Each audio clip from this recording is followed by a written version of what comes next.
দুধের গ্লাস হাতে দরজা দিয়ে প্রবেশ করতে রোদেলা নিজের বাথরুমে হা করে তাকিয়ে আছে। সে যা দেখলো সেটা দেখে তার হাত থেকে দুধের গ্লাসটা পড়ে গেল। দেখলো তার নতুন হাজবেন্ড আজকে তার সাথে যার বিয়ে হয়েছে অন্য একটা মেয়ের সাথে লিপ কিস করছে। কিস করতে করতে তার বর মেয়েটা শাড়ির আঁচলটা টান দিয়ে নামিয়ে নিল। রোদেলা যে দরজার মুখে দাঁড়িয়ে আছে এটা তারা দেখেনি। এসব দেখে রোদেলা খুব রাগ হতে লাগলো। আজ বাসর রাতে তার হাজবেন্ড অন্য একটা মেয়ের সাথে এসব করছে, ছি। তারপর সে একটু আগের কথা মনে করতে লাগলো। চোখে অনেক স্বপ্ন নিয়ে রোদেলা বাসর ঘরে বসে আছে। অবশ্য অনেকটা ভয় কাজ করছে তার ভেতরে, কারণ এর আগে কখনো এমন পরিবেশের সম্মুখীন হয়নি সে। রোদেলা ঘোমটা দিয়ে বাসর ঘরে আছে। সেই মুহূর্তে তার শাশুড়ি এসে বলল, বোমা তুমি এসে দুধ নিয়ে যাও আবিরকে খাওয়ানোর জন্য। দুধ খুবই পুষ্টিকর জিনিস, তুমিও খেয়ে নিও। রোদেলা শান্ত স্বরে জবাব দিল, জি মা, আমি এক্ষুনি আসছি, আপনি যান। এই বলে রোদেলা স্বামীর জন্য দুধ আনতে উঠে বের হয়ে যায়। রোদেলা রান্নাঘরে গ্লাস নিয়ে গরম দুধ ঢেলে নেয়। সুন্দর করে হালকা চিনি দিয়ে তা গুলিয়ে নেয়। মৃদু হেসে পিনিচে করে তা ঢেকে দিয়ে রান্নাঘর থেকে বের হয়ে যায়। সে দুধ নিয়ে এসে এই দৃশ্য দেখলো, যা সে কল্পনাও করতে পারেনি। এটা কি তার শাশুড়ি জানে, নাকি আবিরের অভ্যাসটাই এমন? হে আল্লাহ, জানি না আমার কপালে কি আছে। রোদেলার চোখে অনেক স্বপ্ন ছিল, সে আবারও কল্পনা করতে লাগলো। রোদেলার বান্ধবী নেহা বলল, দোস্ত তুই দেখতে মাশাআল্লাহ, কিন্তু তুই কেন কারো সাথে রিলেশনে নেই? কত ছেলে তোর জন্য পাগল, এভাবে কি আর জীবন চলে? আমি চাইলে অনেক রিলেশন করতে পারি, কিন্তু আমি বিয়ের আগে কখনো কারোর সাথে কোনো সম্পর্ক করতে চাই না, কারণ আমি চাই আমার সব ভালোবাসা শুধু আমার বর পাবে। তাই এসবে আমি জড়াতে চাই না। মা তো নেই, বাবা যে ছেলেকে পছন্দ করবে তাকেই বিয়ে করব। বুঝেছি, তোকে আর এসব বলে লাভ নেই, তাহলে আমি যাই রে। এই বলে নিহা চলে যায়। রাতে রোদেলা তার রুমে বসে বসে মোবাইল টিপছে।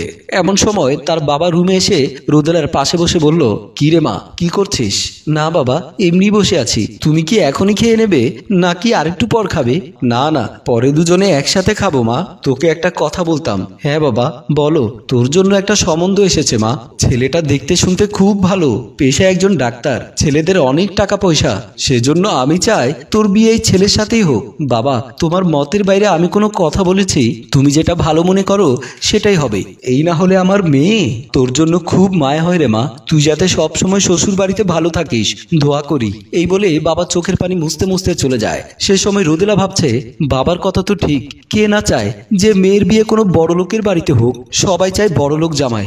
আসলে বিয়ে তো মেয়ে ছেলের সাথে হয় না, বিয়ে হয় মেয়ের সাথে টাকার। আর ছেলে যদি চাকরিজীবী হয় তাহলে সোনার ডিম দেওয়া হাঁস। ছেলে যেমনই হোক না কেন, মেয়ের বাবা মা এমনই, মেয়েও না করবে না। মেয়েরা কত অসহায়। সে অতীত থেকে ফিরে আসে। নতুন বরের এসব কাণ্ড দেখে সে আর নিজের রাগ কন্ট্রোল করতে পারল না। সে রুমে ঢুকে দেখে তার পাশে টেবিলে একটা ছুরি রাখা আছে। সেই ছুরিটা তুলে রাগী দৃষ্টিতে তার বরের দিকে গেল। সে বিছানায় উঠে তার স্বামীকে সজোরে ছুরি দিয়ে কয়েকবার স্টেপ করলো। ক্ষত স্থান থেকে হতে শুরু করলো। আর আবির মেয়েটার করে নিস্তেজ হয়ে পড়ে গেল। মেয়েটি তৎক্ষণাৎ ভয় পেয়ে আবিরকে কোল থেকে নামিয়ে দিয়ে দৌড়ে বের হয়ে গেল। তখনই ঠক করে বাথরুমে দরজা খোলা শব্দ হলো। রোদেলা পিছনে ফিরে দেখে, তা দেখে সে আরেকবার বড় ধাক্কা খায়। সে হতবাক হয়ে যায়। সে দেখতে পেল তার বর বাথরুম থেকে বের হচ্ছে। রোদেলা ভয়ে কাঁপতে লাগলো। সে আবারও বেডের দিকে তাকিয়ে দেখলো আবির আছে কিনা। কি আশ্চর্যের বিষয়, সেখানে আবির নেই। রোদেলা দৌড়ে আবিরের দিকে চলে যায়। আবিরের কাছে কি বলল, কে আপনি? আর এতক্ষণ কই ছিলেন? কে আমি মানে? আমি তোমার স্বামী, যার ঘরে এখন তুমি আছো। না না, আপনি মিথ্যে বলছেন, আপনি কোনো মানুষ না। আরে কেন মিথ্যে বলবো? আর আমি কি ভূত নাকি? তাহলে এতক্ষণ অন্য একটা মেয়ের সাথে আপনাকে বিছানায় দেখলাম কেন? আপনি আসলে কে? আমি কাকে ছুরি মারলাম? কি সব বলে যাচ্ছ পাগলের মতো? তুমি ঠিক আছো তো? বলেই আবির রোদেলার কপালে হাত দিল, জ্বর আছে কিনা তা দেখতে। কই, তুমি তো ঠিকই আছো, চলো বিছানায় আসো।